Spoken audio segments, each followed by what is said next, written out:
The airport was alive with its usual rush. People dragging suitcases, announcements echoing from the speakers, and families hurrying to catch flights. In the middle of the noise and movement walked Marcus, a tall black man in his mid-40s dressed in a sharp suit.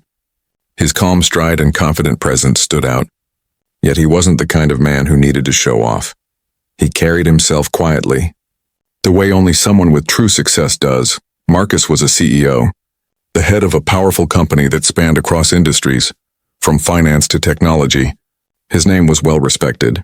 He was used to boardrooms, to shaking hands with world leaders, to making billion-dollar decisions. But today, he wasn't here as the CEO. He was just a traveler. He had booked a VIP seat on a luxury flight, hoping to enjoy a quiet journey home after a week of exhausting meetings. The boarding gate was busy, people lining up according to their seat numbers. The flight attendant smiled politely as Marcus handed them his ticket. He received a brief nod and was directed toward the jet bridge. Nothing seemed unusual, yet he noticed the glance one of the attendants gave him, a quick up and down look that didn't carry the warmth given to the passenger before him. It was subtle, but Marcus had lived long enough to recognize when respect wasn't being offered. He didn't react, he simply walked on. The inside of the aircraft was pristine, the smell of leather and polished wood filling the first-class cabin. Large, comfortable seats stretched out like thrones compared to the cramped rows in economy. Marcus found his assigned place, a VIP seat near the front with extra space, private service, and a clear view of the cabin. He placed his carry-on neatly overhead and settled down. Other passengers boarded, some glancing at Marcus as they passed. He noticed a few double takes, surprised expressions, as if they hadn't expected to see a black man sitting in one of the most expensive seats on the plane. He ignored them, adjusting his watch and opening the small folder he carried with notes from his trip. For Marcus, flying had always been more than just travel. It was a test, a small stage where the world showed its real attitudes. In business meetings, people treated him with respect because they knew his title and influence. But in moments like these, when he was just another passenger, he often saw how people truly viewed him. A middle-aged white couple walked past, the woman whispering something to her husband while glancing at Marcus. They quickly looked away when he raised his eyes, but he caught the awkwardness in their movements. Behind them, a young businessman gave Marcus a polite nod, though his surprise was obvious too. Marcus leaned back in his seat, choosing to stay calm. He wasn't here to prove anything. He had earned his place, he had paid for it like everyone else. He deserved to enjoy the journey. The crew continued greeting passengers, their smiles warm and cheerful. But when one of the attendants passed Marcus, her smile seemed to fade slightly. She didn't say anything wrong, but her tone was different, distant, as if she was checking his ticket in her mind. Wondering if he belonged, Marcus sighed quietly. He had experienced it too many times before, the doubt. The unspoken question, does he really belong here? The cabin filled quickly, laughter, chatter, and the sound of luggage being stored filled the air. The white passenger, who would soon change everything, was among the last to board. He walked in confidently, scanning the seats. His eyes landed on Marcus sitting comfortably in the VIP row. A small crease appeared on his forehead. A look Marcus recognized instantly, but for now Marcus ignored it. He closed his folder, leaned back, and allowed himself to breathe. He looked out of the small window at the runway outside, the engines humming as the plane prepared for takeoff. He didn't know yet that his calm journey would soon turn into a storm.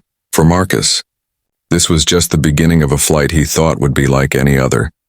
But within the next few minutes, he would be pulled into a confrontation so unexpected, so humiliating, that it would change the entire cabin's mood and reveal a truth that no one on board was prepared for. The CEO who only wanted peace was about to be tested, and when he was tested, the world would discover that his power did not come from his seat, but from who he truly was. Marcus settled into his seat, the leather cool against his back. He placed his briefcase neatly beneath the seat in front of him and adjusted his tie.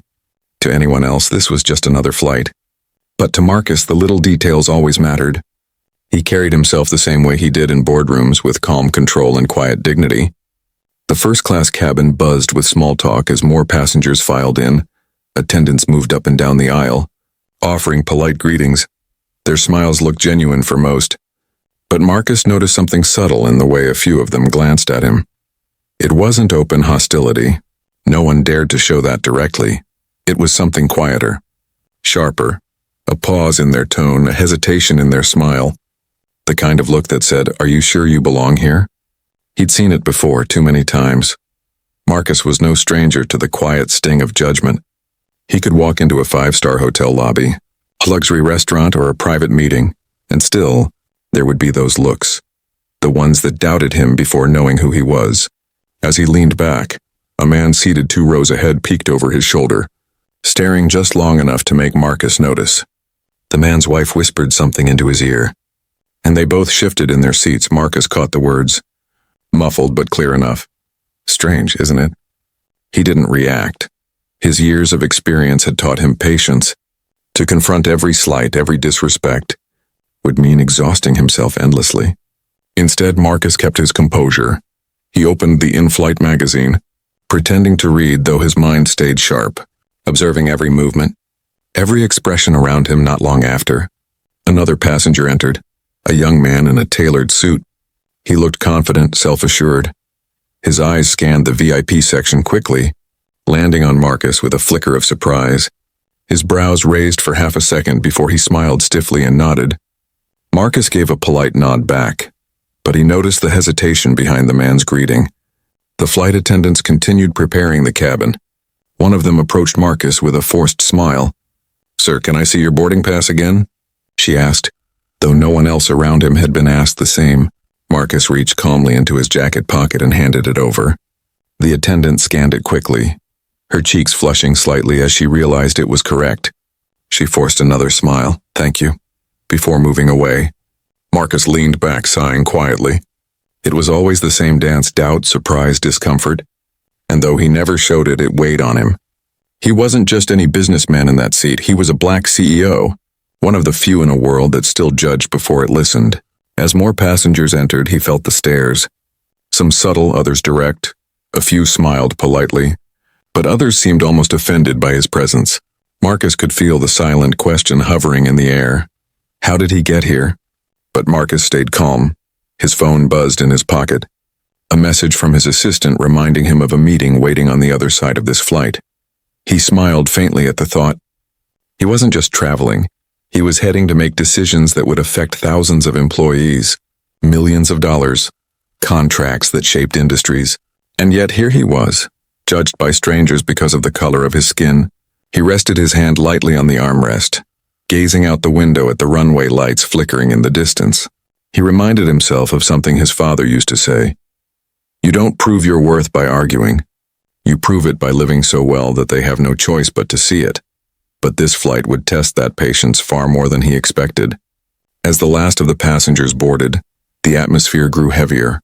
Marcus noticed one man, a white passenger in his 50s, enter the cabin with a firm, entitled stride. His eyes landed on Marcus's seat almost immediately. His jaw tightened and his expression hardened. Marcus recognized the look instantly. He had seen it before, in boardrooms, in negotiations, in high-end restaurants. It was the look of someone who believed the world owed them priority. The man whispered something to the attendant at the front, glancing toward Marcus's seat again. The attendant's eyes flickered nervously toward Marcus before nodding. That small exchange made Marcus's stomach tighten. He had a sense of what was coming. He didn't want to assume, but his instincts told him trouble was only minutes away. The uneasy glances continued, spreading now like a quiet wave across the cabin. Passengers shifted, watching carefully. Some out of curiosity, others with judgment. The whispers grew louder, though still hidden behind hands and tilted heads. Marcus closed the magazine he hadn't read a single word of. He straightened his tie again and sat taller in his seat. His calm expression gave nothing away, but inside his focus sharpened. If they thought he didn't belong here, they were about to find out just how wrong they were. The flight attendants prepared to close the cabin doors. The engines hummed louder. The plane was almost ready to take off, but before it did, Marcus knew the uneasy glances were not the end. They were only the beginning of something far bigger, something that would expose not just prejudice but also his true power. The cabin was nearly full, the overhead bins closed. The hum of the engines steady. Marcus sat calmly in his VIP seat, glancing at his watch. He was ready for the long journey ahead. His mind drifted to the meetings waiting on the other side of this flight. But that focus was interrupted when one of the attendants returned, her posture stiff, her face too controlled to be casual. "Excuse me, sir," she said politely, though her voice carried an edge that Marcus immediately recognized. "May I ask you to step aside for a moment?" Marcus looked up slowly. "Is there a problem?" he asked, his tone calm but firm. The attendant's eyes flickered nervously toward the front of the cabin, where the older white passenger who had entered last was now standing, arms folded, glaring at Marcus's seat as if it were his by birthright. "There seems to have been a mix-up," the attendant said carefully. "This seat was assigned incorrectly. We'll need you to move to another section." The words hit like ice. Marcus tilted his head slightly. "Incorrectly?" he repeated. "This is my assigned seat. I purchased it." "Look at my ticket again." He handed her the boarding pass. His name, his seat number, everything was clearly printed. She glanced at it, her cheeks turning pink. But still she pressed on. "Yes, but unfortunately, this passenger," she gestured to the white man waiting impatiently, "is expecting this seat. We'll need you to cooperate." The room shifted, the whispers began immediately. Passengers turned their heads, some pretending not to watch. Others staring openly, a few murmured, "That doesn't seem right," while others smirked, waiting to see how Marcus would react. Marcus felt the humiliation rise sharp and bitter. He had worked his entire life to sit in seats like this, not just on planes, but in boardrooms and places where decisions shaped the future. And yet here he was, being told he didn't belong. His voice stayed calm, though his jaw tightened. "I paid for this seat, I checked in, I boarded. This is mine." The white passenger stepped forward now, his voice louder, dripping with entitlement. "Come on. Let's not make this difficult, you heard the lady. You don't belong in this section. Just move so we can all get on with our flight." The words cut through Marcus like a blade, but he didn't flinch. He turned slowly to look at the man, his eyes sharp. His silence was stronger than any outburst could have been. The attendant shifted uncomfortably. "Sir, please, we don't want to cause a scene. Just take another seat in business class, it's still comfortable." The laughter from a few rows back stung more than her words. Someone whispered, "Figures, doesn't it?" Another voice chuckled, "VIP isn't for everyone." The sound of it burned into Marcus's chest, but he didn't let it show. He rose slowly, his movements deliberate. His tall frame drew the attention of the entire cabin. He didn't argue, he didn't shout, he simply stood, his calm presence louder than their mockery. The attendant quickly guided him toward another seat. Farther back, her tone falsely sweet now. "Thank you for understanding." "Sir," but there was nothing understanding about it. It was public humiliation. He could feel the stares pressing into his back as he walked, whispers chasing him like shadows. The white passenger smirked as he slid comfortably into the VIP seat that Marcus had rightfully purchased, crossing his legs with smug satisfaction. Marcus lowered himself into the new seat. His jaw tight, he stared straight ahead, refusing to look at anyone. His phone buzzed in his pocket, but he didn't reach for it yet. His hands rested calmly on his knees, though every muscle in his body burned with quiet rage. Around him, passengers whispered. Some disapproved but stayed silent. Afraid to speak, others looked amused, enjoying the scene as though it were entertainment. The attendants busied themselves quickly, pretending nothing had happened. Marcus's mind was sharp now, clearer than before. He had endured countless small moments of disrespect in his life.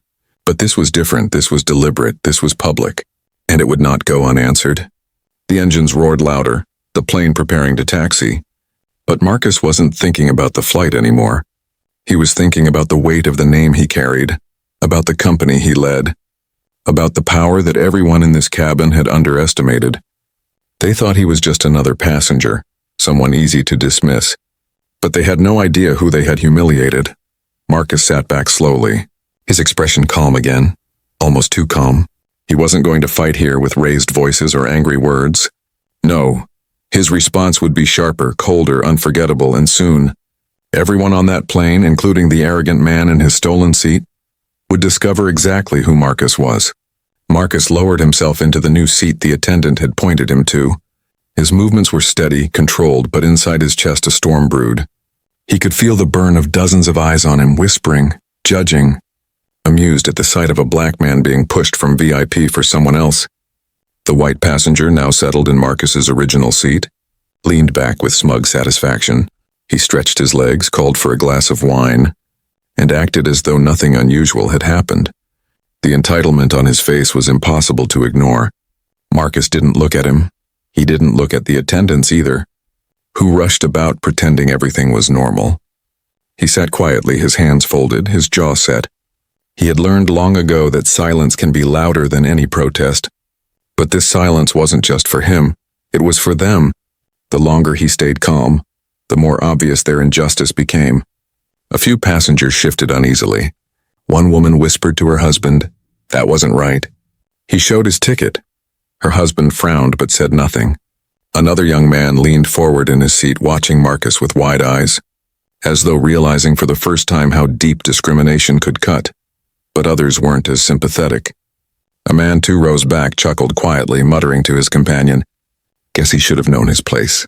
The words were soft, but Marcus heard them. Every syllable landed like a stone in his chest. He looked out the window, the runway lights glowing against the darkening sky. The engines rumbled as the plane prepared for takeoff. Around him, the world carried on as though nothing had happened. But Marcus knew something had broken in that moment, something larger than just a seat. For a man like Marcus, humiliation was not new. He had faced it before in boardrooms, in hotels, in the smallest interactions where people doubted his worth before knowing who he was. But this, being stripped of his rightful place in front of a cabin full of strangers, was a reminder that success could not always shield him from prejudice. And yet Marcus didn't let the humiliation bend him. He sat straighter, his calmness unsettling to those who watched, because what no one in that cabin realized was that Marcus was not powerless. The man they had mocked was not just another traveler, not just another black passenger to be dismissed. He was someone with influence greater than the airline itself. The attendants avoided his gaze, busying themselves with safety checks. But Marcus could see the nervousness in their movements. They knew what they had done. They knew it wasn't just unfair, it was dangerous, and somewhere deep down, perhaps they feared they had humiliated the wrong man. The plane lifted off the ground. The cabin pressed into silence as the engines roared. Marcus sat motionless, staring ahead. His phone vibrated softly in his pocket. He didn't reach for it yet, but his mind was already turning, planning, calculating. The humiliation had been public, loud, undeniable. Every person in that cabin had seen him stripped of his dignity. Every whisper and chuckle had cut into his skin. But Marcus knew something they didn't. Something that would soon turn the entire flight upside down. Because humiliation is temporary, but justice can last forever. As the plane reached cruising altitude, the attendants began their rounds again. The man in Marcus's stolen seat raised his glass with a grin. As though celebrating his victory, he didn't even glance Marcus's way, as if the man he had displaced no longer existed. But Marcus was not broken, he was waiting. His silence wasn't surrender, it was patience, and soon, the same cabin that had laughed and whispered would be silenced for a very different reason. The plane soared high above the clouds, the steady hum of the engines filling the cabin. Passengers were settled now, some reading, some dozing, some sipping wine to anyone else. It looked like an ordinary flight, but for Marcus, nothing about this moment felt ordinary. He sat in the seat he'd been forced into, staring straight ahead, his posture calm, his expression unreadable, but inside the humiliation still burned, replaying in his mind like a broken record. The whispers, the smirks, the arrogant way the other man had taken his rightful seat. It all pressed down on him, heavier than the cabin air.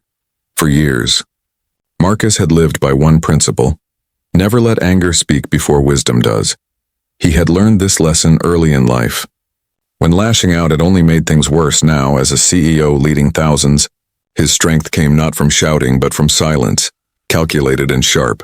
But there is a moment in every man's life when silence can no longer carry the weight of injustice. And for Marcus, that moment had arrived. Slowly, he reached into his jacket pocket and pulled out his phone. His fingers moved with precision, not haste. He opened his contacts, scrolling through names that carried more power than anyone on this flight could imagine. Executives, directors, investors, the people who sat behind the very structure of the airline itself. The cabin had gone quiet, far too quiet for a luxury flight. The passengers who had once whispered and laughed now sat stiffly in their seats. Stealing glances at Marcus, the attendants moved nervously, their polished smiles gone. Their eyes flickered toward him like guilty children waiting to be caught. The man in Marcus's stolen seat shifted uneasily. For the first time since he sat down, he no longer looked smug. He ordered another drink, but his voice cracked slightly as he spoke. His earlier confidence was slipping. Though he tried to hide it, Marcus remained calm, his phone still resting in his hand. He wasn't rushing, he wasn't fuming. He simply sat there with the kind of quiet authority that unsettled everyone. He had made one call, but in truth that was all it would take. The wheels were already turning after a few minutes. One of the attendants approached cautiously, her voice shaky. "Sir, would you like something to drink?" she asked. As though hoping a small gesture could erase what had been done, Marcus looked at her, his eyes steady. "No," he said simply. Then, after a pause, he added, "What I want is the respect I paid for when I bought that seat." The words hung in the air, heavy, undeniable. The attendant lowered her gaze, murmuring an apology before hurrying away. Around him, passengers leaned closer to one another, whispering, "Who is he?" One man muttered, "Did you hear the way he talked on the phone? He must be someone powerful." Another woman whispered back, "I think I've seen him before. Maybe in a business magazine?" The tension grew thicker. The attendants avoided his eyes now, their movements stiff and rehearsed. Every time they passed his row, they glanced at him nervously, as though waiting for the moment the storm would break. It came sooner than they expected. Marcus's phone buzzed again. He lifted it calmly, answering with a low, even tone. "Yes, I'm on the plane now," he said. His voice carried just enough for those nearby to hear. "You received my message? Good, I want this addressed immediately." Passengers turned their heads, pretending not to listen but straining to catch every word. The man in Marcus's seat sat frozen, his drink trembling slightly in his hand. Marcus ended the call with a quiet, "Handle it," before slipping the phone back into his pocket. Then he leaned back, his expression composed. For him, the matter was already decided. It wasn't a question of if justice would come. It was a question of when. Minutes later, the captain's voice came over the intercom, his tone unusually tense. "Ladies and gentlemen, we want to thank you for your patience. We're experiencing some unexpected issues with passenger arrangements. Please remain seated while we work to resolve them." The announcement sent ripples through the cabin. Passengers exchanged stunned looks, murmurs rising again. "He did that," one whispered. "That's about him," another replied. The attendants looked pale now, their rehearsed professionalism gone. They whispered frantically to one another near the galley, throwing anxious glances at Marcus. Their arrogance from earlier had vanished, replaced with fear. Finally, one of them returned to Marcus, her hands clasped nervously in front of her. "Sir," she began, her voice shaking, We didn't realize who you were." Marcus's eyes narrowed slightly. "And who did you think I was?" he asked. His voice was calm, but the edge beneath it made her flinch. The attendant swallowed hard.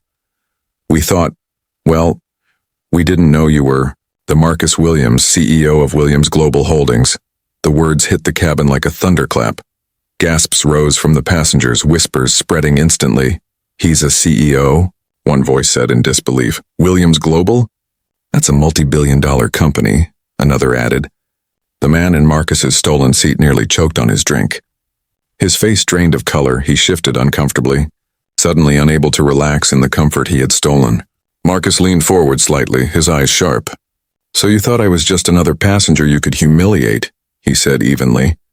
"You thought you could strip me of the seat I paid for. You thought my dignity was less valuable than someone else's?" The attendant stammered.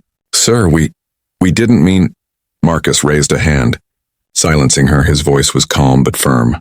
"You meant it enough to do it." The cabin had gone completely silent again. But this silence was different. It was filled with shame, with regret, with fear. Everyone now knew the truth. The man they had underestimated, mocked and dismissed, was not just another traveler. He was someone who could shake the very foundation of the airline. Marcus sat back, his composure unshaken.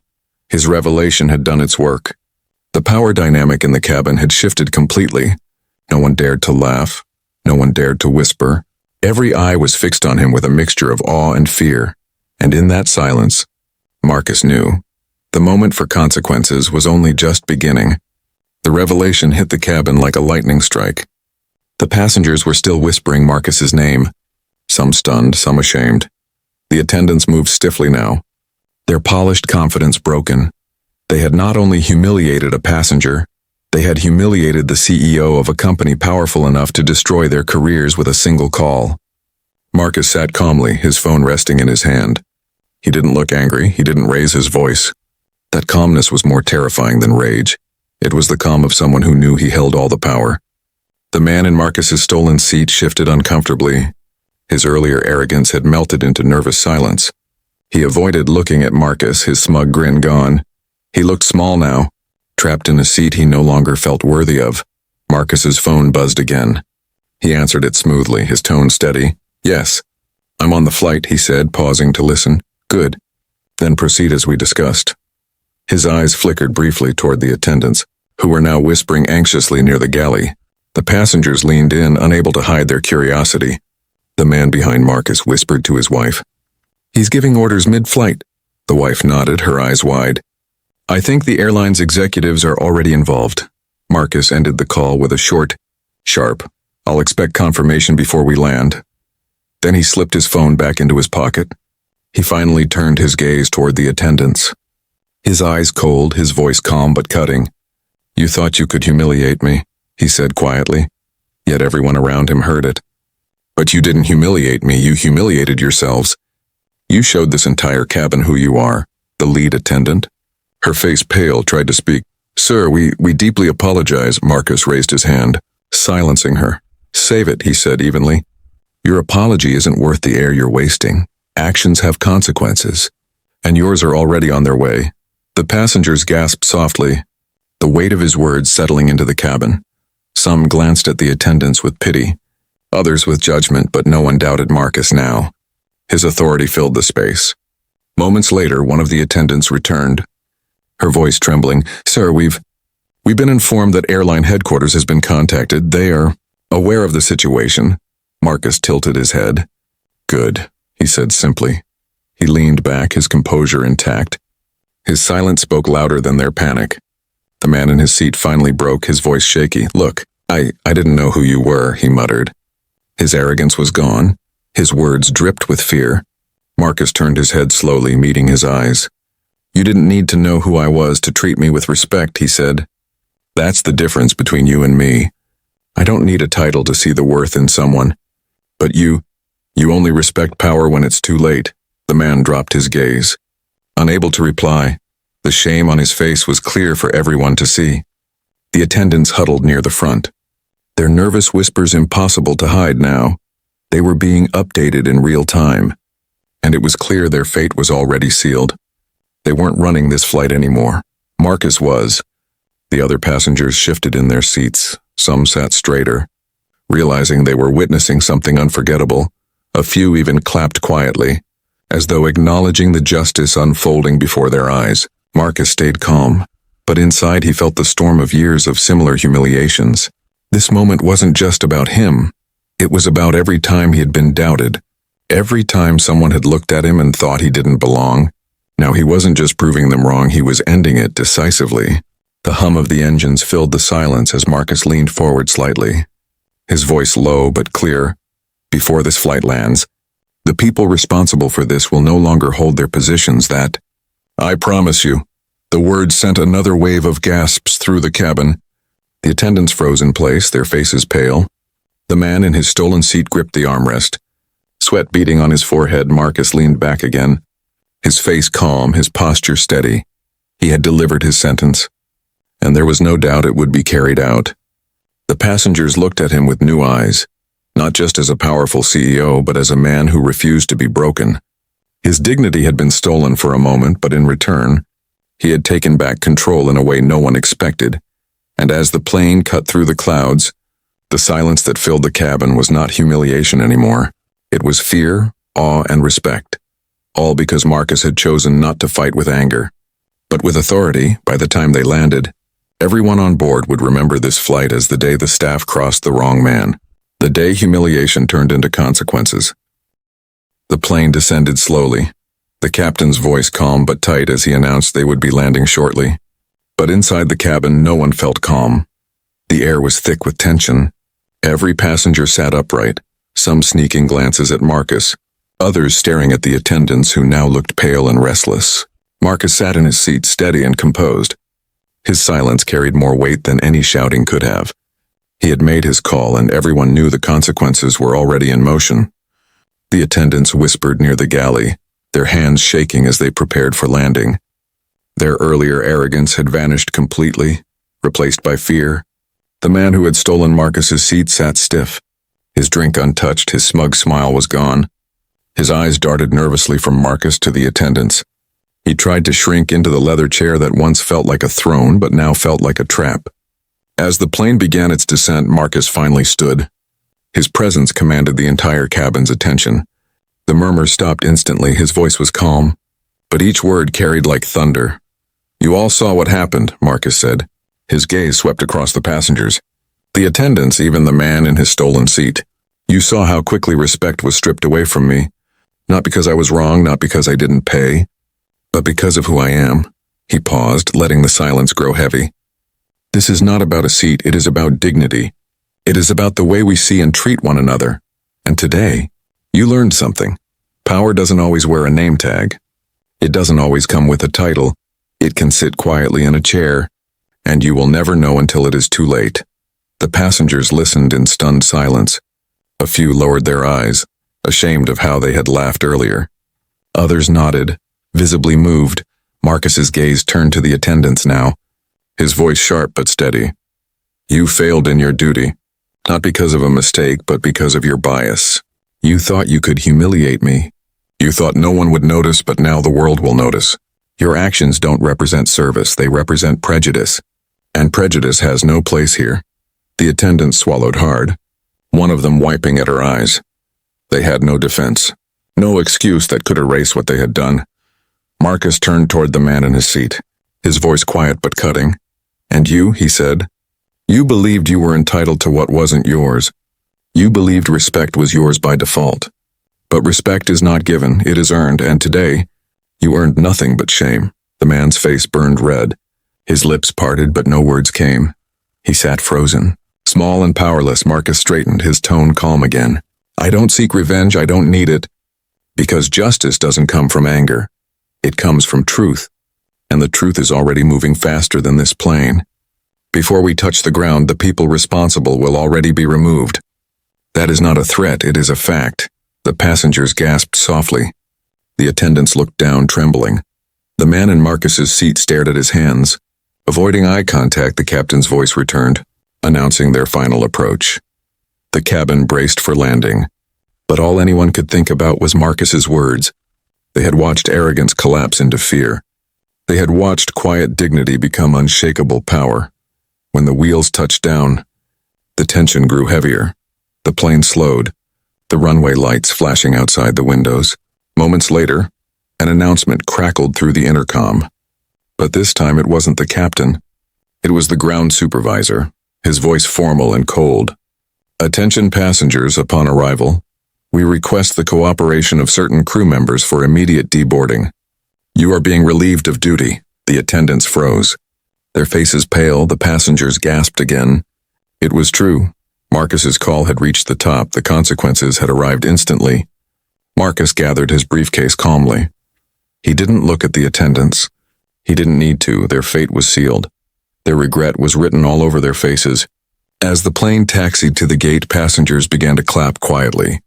Not the awkward clapping of amusement from earlier, but the slow, steady applause of respect. It grew louder, filling the cabin. Some passengers even stood as Marcus walked down the aisle, his head held high. He paused near the door, his voice soft but firm one last time. "Let this be a lesson," he said. "Respect everyone, not because of what they own, not because of what they wear, but because they are human. Because the moment you forget that, you lose more than a seat, you lose your dignity." With that, Marcus stepped off the plane, leaving silence and shame behind him. The story of what happened would spread beyond the cabin, beyond the airport, across the world. But Marcus didn't need recognition, he didn't need revenge. He had already won the only battle that mattered, the battle for respect. And from that day forward, everyone who had been on that flight would never forget the moment when humiliation turned into justice in the blink of an eye.